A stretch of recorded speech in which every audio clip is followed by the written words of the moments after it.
আসসালামু আলাইকুম। প্রিয় দর্শক, অন্য মঞ্চের আলাপ চাইতায় আপনাদের সকলকে আমন্ত্রণ জানাচ্ছি। প্রিয় দর্শক, আমরা এমন একটা বাস্তবতায় বর্তমানে হাজির হয়েছি যে একদিকে নির্বাচনের কথা শোনা যাচ্ছে, নির্বাচন নিয়ে একটা আশাবাদ তৈরি হয়েছে। আবার বিপরীত দিকে আমরা দেখছি যে নির্বাচন হওয়ার জন্য যে রাজনৈতিক বাস্তবতা থাকা দরকার, সেখানে যেন এক ধরনের অসহিষ্ণুতা আমরা দেখতে পাচ্ছি।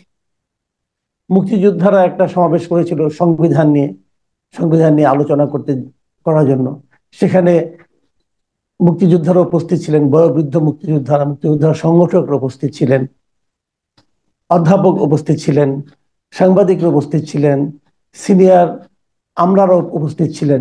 সেখানে মব করে পুরো জিনিসটাকে ভণ্ডুল করে দেওয়া হয়েছে এবং মব যারা করেছে তাদের ব্যাপারে কোনো অ্যাকশন নেওয়া হয়নি। যারা এখানে আমন্ত্রিত অতিথি হিসেবে গিয়েছেন তাদেরকে আটক করে নিয়ে যাওয়া হয়েছে এবং তাদের বিরুদ্ধে সন্ত্রাস বিরোধী মামলা করা হয়েছে। এটা যখন আমরা দেখলাম, তার ঠিক পরদিন আবার দেখলাম যে জাতীয় পার্টির সঙ্গে গণ অধিকার পরিষদের একটা মুখোমুখি অবস্থান এবং সেখানে গণ অধিকার পরিষদের মূল নেতা ভিপি নুরুল হিসেবে যাকে আমরা চিনি, তাকে নির্মমভাবে প্রহার করা হয়েছে। এসবগুলো আসলে কি একটা সুস্থ স্বাভাবিক নির্বাচনের পটভূমি তৈরির ইঙ্গিত দেয়? এই সমস্ত বিষয় নিয়ে আমরা কথা বলবো। কথা বলার জন্য আজ আমাদের সঙ্গে অতিথি হিসেবে আছেন সাবেক সচিব জনাব আবু আলম মোহাম্মদ শহীদ খান। জনাব আবু আলম মোহাম্মদ শহীদ খান, আপনাকে আমাদের অনুষ্ঠানে স্বাগত জানাচ্ছি। ধন্যবাদ মাসুদ কামাল। শহীদ ভাই, আমরা জেনেছি যে ওই মুক্তিযুদ্ধদের যে বৈঠকটা ছিল, গোলটেবিল বৈঠক ছিল, সেখানে আপনিও উপস্থিত ছিলেন। আমার প্রথম প্রশ্ন, আপনি ওখানে কেন গিয়েছিলেন?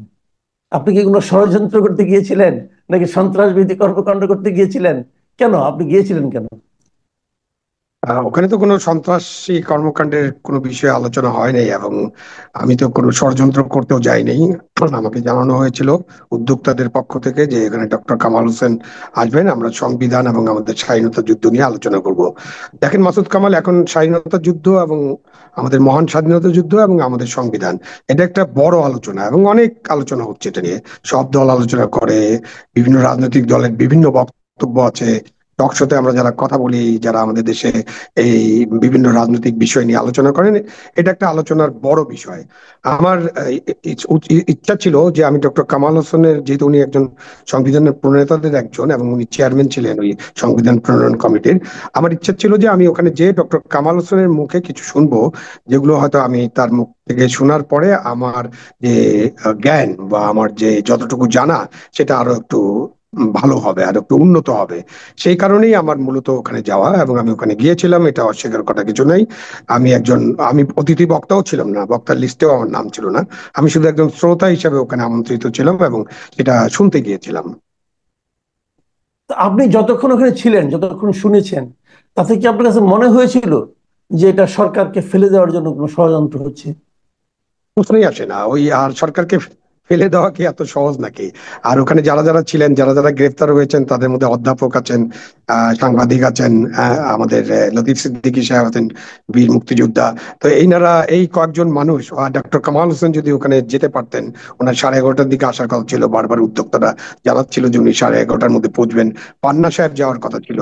তো আমি যেসব মানুষের নাম এবং যে 16 জনকে গ্রেফতার করা হয়েছে এবং যেসব মানুষের নাম প্রকাশিত হয়েছে যারা ওখানে এই আয়োজনে ছিলেন, একটা সাধারণ গোল টেবিল আলোচনা এবং রিপোর্টার্স ইউনিটির মতো জায়গায়, একটা ওপেন জায়গায়, এখানে ষড়যন্ত্র করার কি আছে? এখানে ষড়যন্ত্র করার কিছু তো আমি দেখিনি, এবং কাউকে আমার ষড়যন্ত্রকারী মনে হয়নি বা কাউকে আমার সন্ত্রাসী কর্মকাণ্ডে মদদ দেবে এরকমটা মনে হয়নি। বাট তারপরে একটা মব তৈরি করা হলো এবং মব তৈরি করে সেখানে হামলা করা হলো, হামলা করে তাদেরকে অবরুদ্ধ করা হলো। এরপরে পুলিশ গেল এবং তাদেরকে বলা হলো যে তারা পুলিশ হেফাজতে নিয়ে যাচ্ছে নিরাপত্তার কারণে, এবং পরবর্তীতে রাত্রে 11টার পরে তো তাদের বিরুদ্ধে একটা মামলা করা হলো। আমরা দেখলাম যে তাদের বিরুদ্ধে সন্ত্রাস বিরোধী আইনে একটা মামলা করা হয়েছে। এটা তো খুবই স্পষ্ট যে যারা সন্ত্রাসের শিকার হলেন তাদের বিরুদ্ধেই সন্ত্রাস করার বা সন্ত্রাসের ষড়যন্ত্র করার মামলা। এখন তো আমরা খালি সব জায়গায় ষড়যন্ত্র ষড়যন্ত্র ষড়যন্ত্র দেখি, এবং ইচ্ছা মতো যে কাউকে যে কোনো ট্যাগ লাগিয়ে দিতে দেখি। আপনি 71 মুক্তিযুদ্ধ আমাদের স্বাধীনতা যুদ্ধ, আমাদের যে সংবিধান, আমাদের জাতীয় পতাকা, আমাদের জাতীয় সঙ্গীত, এসব নিয়ে যখন আপনি কথা বলবেন তখনই আপনি হলেন স্বৈরাচারের দোসর। তো এই ট্যাগিং তো আগেও ছিল, আগে ছিল ট্যাগ করে দিত জঙ্গি, জামাত, এসব করে। এখন ট্যাগ করা হচ্ছে যে স্বৈরাচারের দোসর। এখন আমরা তো স্বৈরাচারের দোসর কখনোই ছিলাম না, আপনিও ছিলেন না, আমিও ছিলাম না, এবং আরো যারা ওখানে গিয়েছেন তাদের কেউই ছিলেন না। এরপরে তো তাদেরকে আপনি ট্যাগ করবেন, ট্যাগ করে নানান কুৎসা রটনা করবেন, নানান ভাবে আপনি তাদেরকে আহত করার চেষ্টা করবেন, তাদের উপর মব লেলিয়ে দেওয়ার চেষ্টা করবেন। এটা তো খুব অন্যায়। এবং আমরা তো একটা দেশ চাই যেটা উদার গণতান্ত্রিক একটা বাংলাদেশ, মানবিক বাংলাদেশ, শোষণ মুক্ত বাংলাদেশ, বৈষম্যহীন বাংলাদেশ এবং স্বাধীন বাংলাদেশ, যেখানে কথা বলা যাবে। এবং ডক্টর ইউনূস সাহেব কিন্তু প্রথম থেকে বলছেন যে এখন থেকে কথা বলা যাবে, আপনার মন খুলে কথা বলবেন। এখন মন খুলে কোনো আলোচনা করতে গেলে যদি এটাকে সন্ত্রাস বিরোধী আইনের আওতায় এনে তাদেরকে যদি গ্রেপ্তার করে রাখা হয়, সেটা তো মন খুলে আলোচনা করার কোনো পরিবেশ হলো না। আচ্ছা, পুলিশের যে এফআইআর ছিল, পুলিশের যে আপনার যে রিপোর্টটা ছিল, সেখানে তারা বলেছেন যে লতিফ সিদ্দিকী সাহেব নাকি কি কি বলেছেন এই সরকারের বিরুদ্ধে। কিন্তু আবার আমি বিভিন্ন প্রত্যক্ষদর্শীদের বরাতে বিভিন্ন নিউজ যেগুলো দেখেছি, সেখানে আমরা দেখলাম যে লতিফ সিদ্দিকী সাহেব কোনো কথাই বলার সুযোগ পাননি, তার আগেই নাকি তাকে গ্রেপ্তার করা উচিত। না, উনি আমিও যে এখানে যতক্ষণ ওখানে বক্তব্য ছিলাম এবং এটা জি যতক্ষণে ভেঙে দেওয়া হলো জি ততক্ষণের মধ্যেই, ততক্ষণই আমি ছিলাম এবং আমি বেরিয়ে এসেছি। তো এখন ধরেন জি যে লতিফ সিদ্দিকী তো বক্তব্যই রাখেন নাই, বক্তব্য একমাত্র রাখতে পেরেছিলেন দু একজন মুক্তিযোদ্ধা আগে স্বাগত বক্তব্য রেখেছিলেন, তারপরে শুধুমাত্র কার্জন সাহেব, যিনি ঢাকা জি বিশ্ববিদ্যালয় আইন বিভাগের শিক্ষক, তিনি বক্তব্য শেষ করছেন। এরপরে আমাদের একজন বন্ধু এই যে টক শোতে কথা বলেন, সাংবাদিক মাহবুব কামালকে ডাকা হয়েছে। এর মধ্যেই তো তারা ঢুকে গেছে এবং তারা সেখানে আক্রমণ করেছে। এবং লতিফ সিদ্দিকী সাহেব বা অন্য কেউ, আর কেউ তো কোনো কথা বলতে পারেননি, কারো কথা তো শুনতেই চান নেই যারা হামলা করেছেন। তাদেরকে বলা হয়েছে যে আপনারা বসেন, শুনেন আমরা কি বলি, এটা আমি বলতে দেখেছি। এরপরে আমি বের হয়ে চলে আসছি। তাহলে পুলিশ তাহলে এই কথাটা কোথায় পেল, বিবরণ দিল, এই বিবরণটা কোত্থেকে আসলো আপনার মনে হয়? এটা কি মন গড়া, দেখেন, সম্পূর্ণ বানিয়েছে পুলিশকে পুলিশ পুলিশকে যেভাবে নির্দেশনা দেওয়া হয় সেভাবেই পুলিশ কাজ করে। আমরা তো সবসময় পুলিশের দোষ খুঁজি যে পুলিশ এটা কেন করলো, পুলিশ এইটা আইনানুগ ভাবে করলো না কেন। আপনি দেখেন তাদেরকে যখন নিয়ে যাওয়া হয় তাদেরকে কিন্তু রাখা হয়েছিল এবং তারা সবাই বাইরে সবার সাথে কথা বলছিল। এমনকি মঞ্জুরুল পান্না, উনি কিন্তু একটা ফেসবুক স্ট্যাটাসও দিছিলেন যে তাকে এবং কার্জনকে ডিবি অফিসে নিয়ে যাওয়া হয়েছে। মানে তখনও পুলিশ তাদের ব্যাপারে কোনো অ্যাকশনে যায়নি। এবং এই অ্যাকশন করতে আপনি ওইটা, ঘটনাটা শেষ হলো 1টার দিকে মনে হয়, তাদেরকে হেফাজতে নেওয়া হয়। রাত্রে 11টার পরে সম্ভবত, বা ধরেন এই গভীর রাতের দিকে আপনি একটা সিদ্ধান্ত নিলেন যে তাদের বিরুদ্ধে সন্ত্রাস দমন আইনে মামলা হবে। তাহলে এই যে কয়েক ঘন্টা, এখন বাংলাদেশে তো গভীর ধর্মী রিপোর্টিং দেখি না আমি, সংবাদপত্রের কতটুকু স্বাধীনতা আছে, মিডিয়া কত স্বাধীনভাবে রিপোর্ট করতে পারছে, তো তারা তো বের করতে পারলেন না যে এই 10 ঘন্টার মধ্যে নিশ্চয়ই অনেক কিছু ঘটেছে এবং নিশ্চয়ই উপর মহলের নির্দেশে পুলিশ এই মামলা করেছে।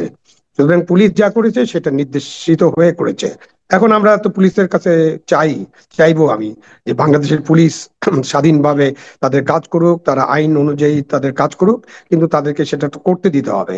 আমাদের দেশে তো আমরা স্বাধীন সিভিল সার্ভিস, স্বাধীন পুলিশ সার্ভিস, স্বাধীন জুডিশিয়ারি সার্ভিস, এটা তো আমরা করতে দিইনি এতদিন।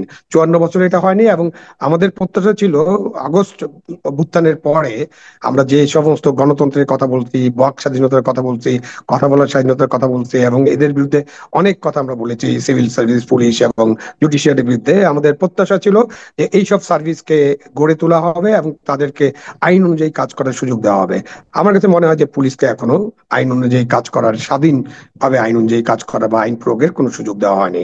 আমার মনে হয় এটা পুলিশের উপরে আরোপিত একটা নির্দেশ, এই নির্দেশের কারণেই পুলিশ এই মামলা করেছে, এটা আমার মনে হয়। এখন আপনারা হয়তো তাদের সাথে কথা বলে বুঝতে পারবেন, বাট যখন তারা মামলা করবে তখন তো তাদেরকে করতে হবে, অনেক কথা বলতে হবে।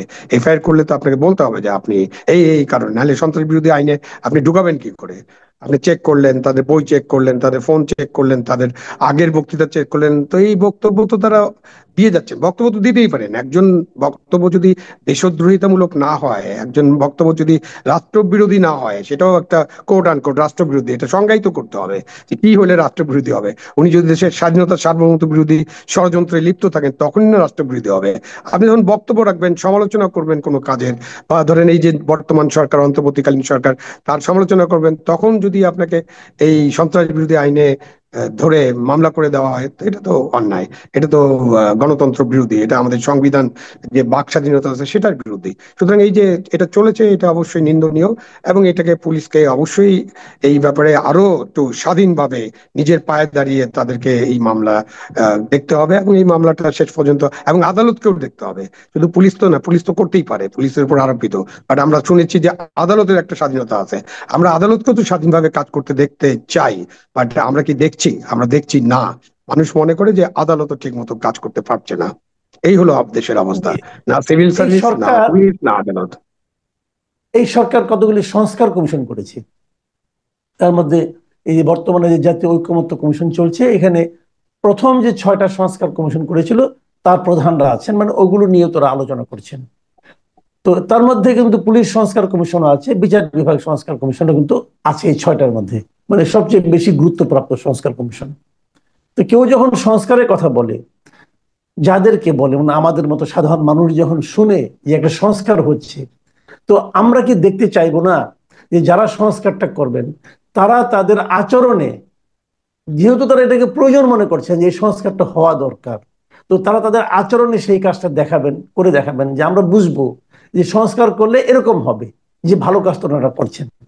তো আপনি কি আগের সরকারের আমলে পুলিশ যেভাবে চলতো, এখনকার সরকারের আমলে পুলিশকে তার চেয়ে অনেক সংস্কারমূলক ভাবে চলতে দেখছেন? বিশেষ করে এই ঘটনার প্রেক্ষিতে যদি আমি বলি।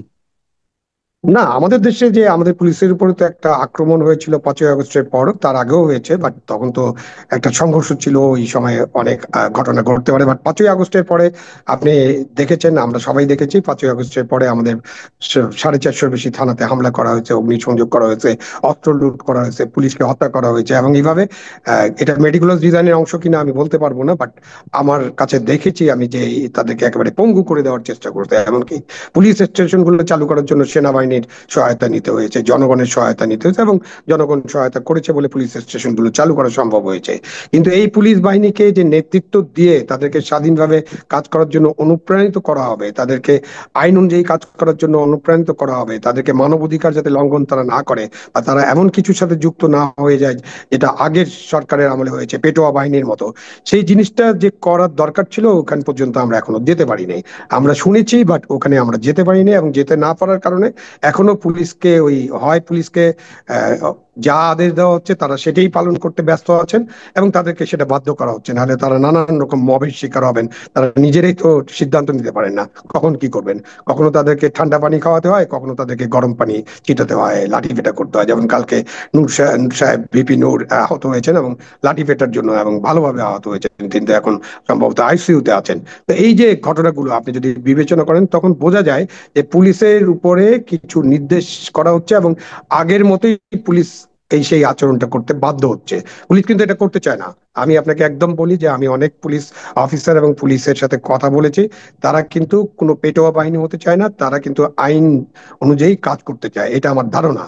এবং অনেকেই আমাদের রাজনীতিবিদরা অনেকেই মনে করেন পুলিশ সবই খারাপ। আমি মনে করি পুলিশের সবই খারাপ না, তাদের নেতৃত্ব পর্যায়ে কিছু লোক ছিলেন যারা অতিমাত্রায় রাজনীতিবিদ হয়ে গেছিলেন, বা তারাই রাজনৈতিক নেতা হয়ে গেছিলেন, তারাই পেটোয়া বাহিনী পরিচালনা করেছেন। বাট পুলিশ তো একটা সুশৃঙ্খল বাহিনী, এবং সেটাকে তো অর্ডার দিয়ে চলতে হয়। আপনি যদি এখন অর্ডার দেন পুলিশকে যে এই কাজটা করতে হবে, সেটাই তারা করবে। সেখানে তো যারা অর্ডার দিবেন তাদেরকে ঠিক হতে হবে যে তারা কি অর্ডার দিবেন, কি অর্ডার দিবেন না। সেই জায়গায় তো এখন আমরা বড় ধরনের কোনো পরিবর্তনই আনতে পারিনি, যার কারণে এই ঘটনাগুলো ঘটছে। এই যে একটা ঘটনা ঘটলো, এই ঘটনার প্রেক্ষিতে এরই মধ্যে আন্তর্জাতিক পর্যায়ে আমরা প্রতিক্রিয়া কিন্তু দেখতে পাচ্ছি। কালকে দেখলাম যে সাউথ এশিয়া ডেমোক্রেটিক ফোরাম একটা বিবৃতি দিয়েছে, আমার ধারণা সেটা আপনিও দেখেছেন। তারা জি, কিন্তু দেখেছি। বাংলাদেশের এই এই মানে সরকারের যে অবস্থান এবং সরকারের যে কর্মকাণ্ড, তার কিন্তু তারা তীব্র সমালোচনা করেছেন। তো আপনার কি মনে হয় যে আন্তর্জাতিক পর্যায়ে এই ঘটনার প্রেক্ষিতে ডক্টর ইউনূস সরকারের ভাবমূর্তি কিছুটা হলে ক্ষতিগ্রস্ত হয়েছে? দেখেন, মানে ইউনূস সরকারের ভাবমূর্তি বা যে কোনো সরকারের ভাবমূর্তি তো ক্ষতিগ্রস্ত হয় তখন যখন অন্যায় কাজ হয়। যখন সংবিধান বিরোধী কাজ হয়, গণতন্ত্র বিরোধী কাজ হয়, তো সেরকম কাজ হলে স্বাভাবিকভাবে ভাবমূর্তিতে কিছু ক্ষতিগ্রস্ত হবে, এটা খুব স্বাভাবিক।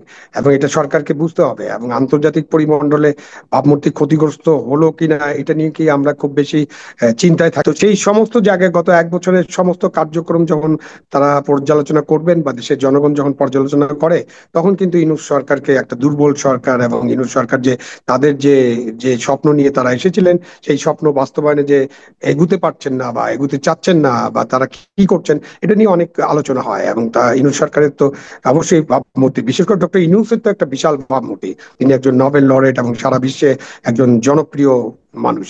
তো সেখানে এবং সকলে তাকে প্রশংসা করে। তো সেখানে তার ভাবমূর্তিটা খুবই ইম্পর্টেন্ট।